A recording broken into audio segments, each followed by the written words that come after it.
Oi pessoal, tudo bem com vocês? Esse é o segundo vídeo da nossa série Oficina dos Sentimentos, um caminho para a espiritualidade.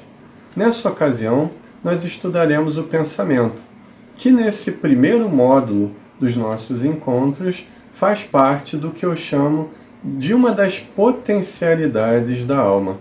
Nesse primeiro módulo, vamos estudar as 4 potencialidades ou forças da alma que, a meu ver, compõem a nossa integridade como espíritos imortais, quer seja o pensamento, a vontade, a intenção e a consciência. Nós vamos ver cada uma dessas potencialidades, que, diga-se de passagem, funcionam em uníssono, mas, para fins didáticos, nós vamos estudá-las em separado nesse primeiro módulo.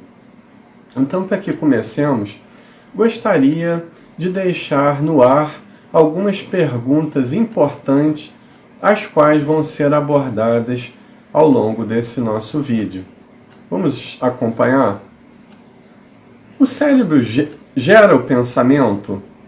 Podemos estudar o processo de formação do pensamento? Temos liberdade absoluta de alguma forma? O pensamento pode modificar o perispírito. O perispírito, para nós espíritas, é o corpo espiritual. É aquele que dá origem ao corpo físico. É aquele que funciona como invólucro ou envoltório do próprio espírito imortal. O pensamento é a mesma coisa que sentimento? Então, essas e outras questões vão ser abordadas ao longo desse nosso vídeo para que possamos, nessa ocasião, não fazermos um tratado a respeito do que seja o pensamento à luz da doutrina espírita, mas simplesmente aproximar o assunto das emoções e dos sentimentos, que é a intenção e a motivação da oficina do sentimento. Para começarmos, eu gostaria de evocar o pensamento de Jesus, através do Evangelho de João, quando ele diz o seguinte: Vós sois deuses, quem crê em mim fará as obras que faço, e fará até maiores do que elas. Então, essa passagem está em João, capítulo 10, 34 e 14, versículo 12. Jesus fala então da nossa capacidade de sermos deuses, mas não deuses como a inteligência suprema, portadores de onipresença, de onisciência, de onipotência, soberanamente justo e bons. Não é disso que Jesus está falando, mas ele fala sobre a nossa perfectibilidade, sobre a perfeição relativa a qual nós podemos alcançar sem sermos essa inteligência suprema. Portanto, podemos ser intérpretes fidedignos da lei divina um dia, como Jesus o é. Se tivermos fé, poderemos fazer a mesma coisa que Jesus faz, ou obras maiores ainda, segundo ele. Até porque Jesus não é um espírito que teve privilégios perante a lei divina. Ele cumpriu todas as etapas evolutivas como qualquer um de nós, e chegou no estágio que didaticamente Allan Kardec chama de espírito puro na escala espírita contida em O Livro dos Espíritos. Mas nós podemos dizer o seguinte, que essa fé, ela não é uma fé religiosa.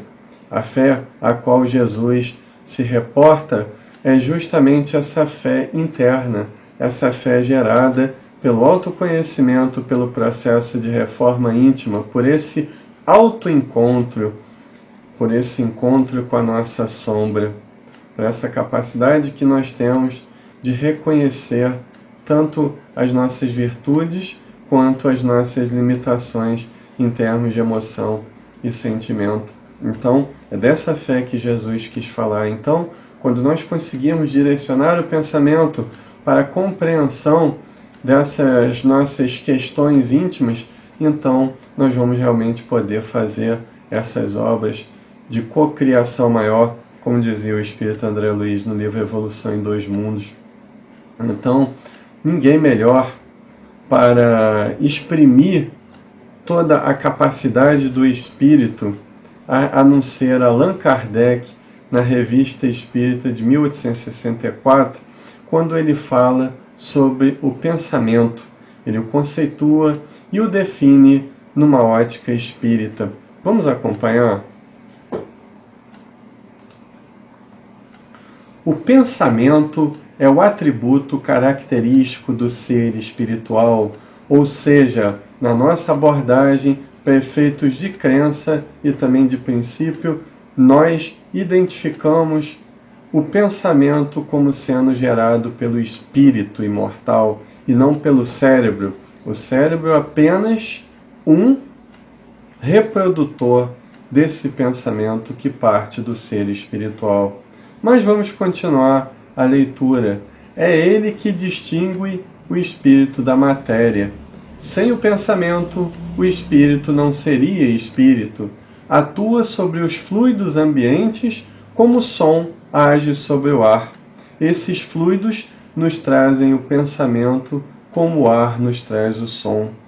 Então, o que os espíritos chamavam de fluido cósmico universal, essa, entre aspas, matéria que inunda todo o universo, que permeia todo o universo, hoje eu chamo de energia primordial, ainda não detectada pela nossa ciência acadêmica atual.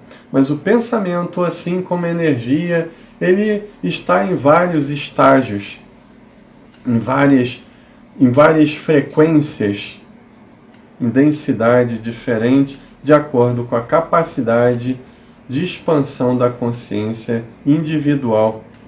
Então, Allan Kardec muito bem expôs a questão de que o pensamento é o principal atributo do espírito. Sem ele, o espírito não seria espírito. Então, a nossa capacidade de pensar é o maior prêmio de Deus, é o maior atributo, é o maior presente, melhor dizendo, que Deus nos oferece em nosso caminho evolutivo. Vamos prosseguir?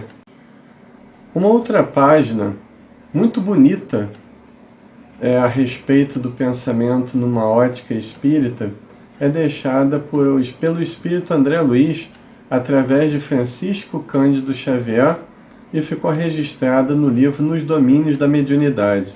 Vamos ver?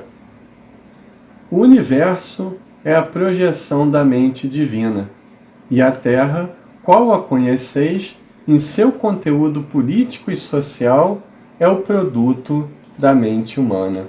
Então temos, nesse âmbito, assim como o pensamento divino, ele projeta-se e forma o universo, por comparação nós podemos dizer que todo o contexto político, social, religioso, filosófico e artístico e todos os outros campos de ação do ser humano, eles são o resultado do somatório dos nossos pensamentos e das nossas ideias. Que coisa fantástica, o nosso poder de criação através do pensamento. Numa outra forma de abordar, o espírito Joana de Ângeles chama a atenção para a qualidade do pensamento cada vez melhor através das experiências reencarnatórias. Vamos observar? Em uma visão espírita do pensamento, a mente plasma no cérebro a ideia, através das multifárias reencarnações, evoluindo o ser espiritual desde simples e ignorante, quando se manifesta por meio do pensamento primitivo, até o momento em que, desenvolvendo todas as potencialidades que nele jazem, estas se desvelam e se fixam nos sutis painéis da sua constituição energética.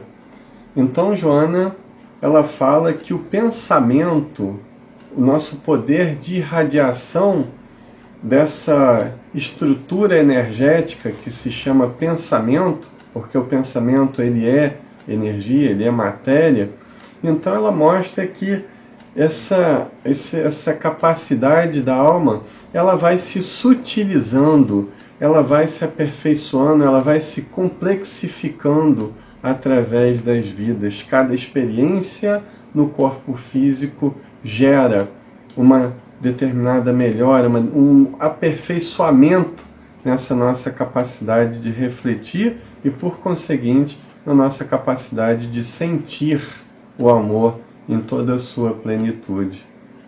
Então, numa outra abordagem, o grande pesquisador e idealizador da teoria da inteligência emocional, Daniel Goleman, aproximando o pensamento do sentimento em termos neurocerebrais, ou melhor, em termos de neurociência, ele diz o seguinte: o neocórtex é a sede do pensamento.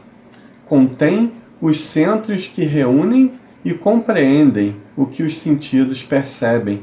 Acrescenta a um sentimento o que pensamos dele e permite que tenhamos sentimentos sobre ideias, arte, símbolos e imagens. Então, com Daniel Goleman, nós vemos que o pensamento ele vai gerar os sentimentos. O pensamento vai fazer essa ponte entre o espírito imortal como essência e o produto dessa nossa capacidade evolutiva que se chama sentimento, emoção. Então, um presente divino foi a elaboração do neocórtex, a parte azul do cérebro, como vocês veem aí na nossa imagem. Que maravilha divina que é o nosso cérebro, ainda em aperfeiçoamento, mas já capaz de expressar muito esplendor da essência que o espírito imortal possui.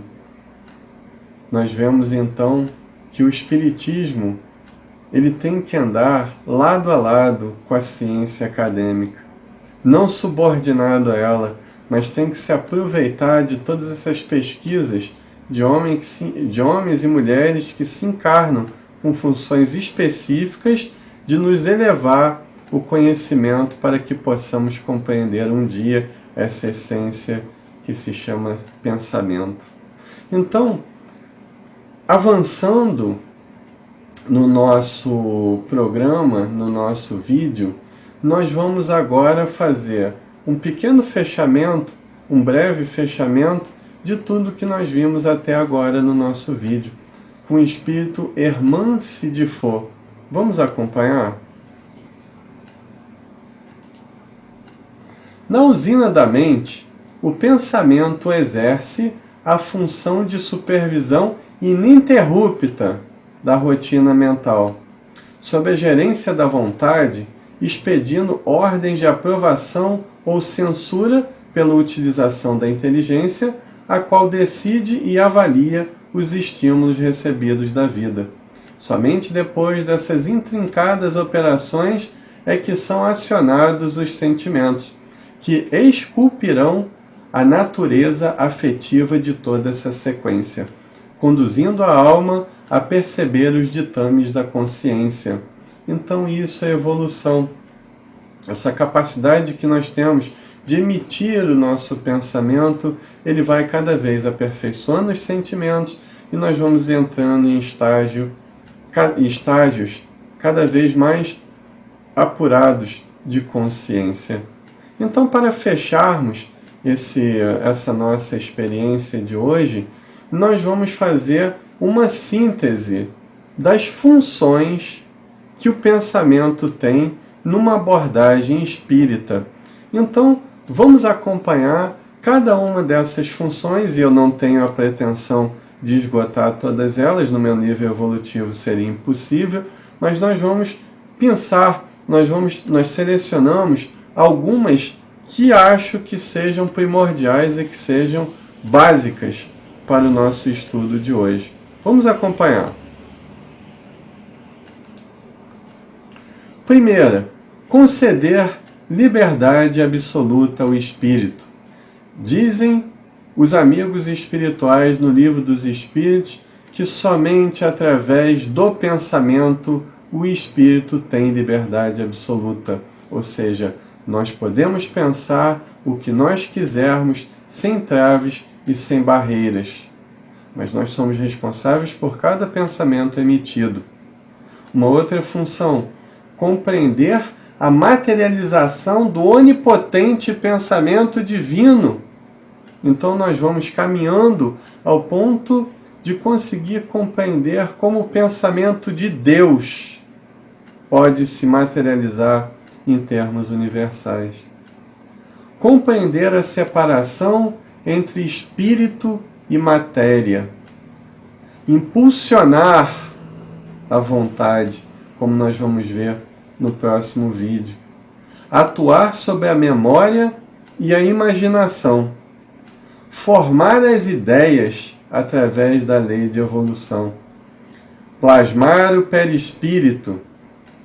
Atuar sobre a energia das formas pensamento à cocriação em plano maior. Ou seja, quanto mais é a capacidade cognitiva e evolutiva do espírito em termos de emoções e sentimentos, maior ele tem poder sobre essa energia fundamental que está imersa em todo o universo. Mais poder criativo ele vai possuir. Interagir com o sentimento, como vimos há pouco, e, dessa forma, projetar ou irradiar a consciência ao infinito. Então, essa era a primeira potencialidade das 4 que veremos nesse primeiro módulo da nossa oficina dos sentimentos. Se vocês gostaram desse vídeo, inscrevam-se no nosso canal Oficina de Espiritualidade. Se você já é inscrito no nosso canal, toque o sininho ao lado do botão de inscrição para você receber notícias de vídeos novos. Meu nome é Marcelo Furtado e eu desejo muita paz, saúde e felicidade a todos.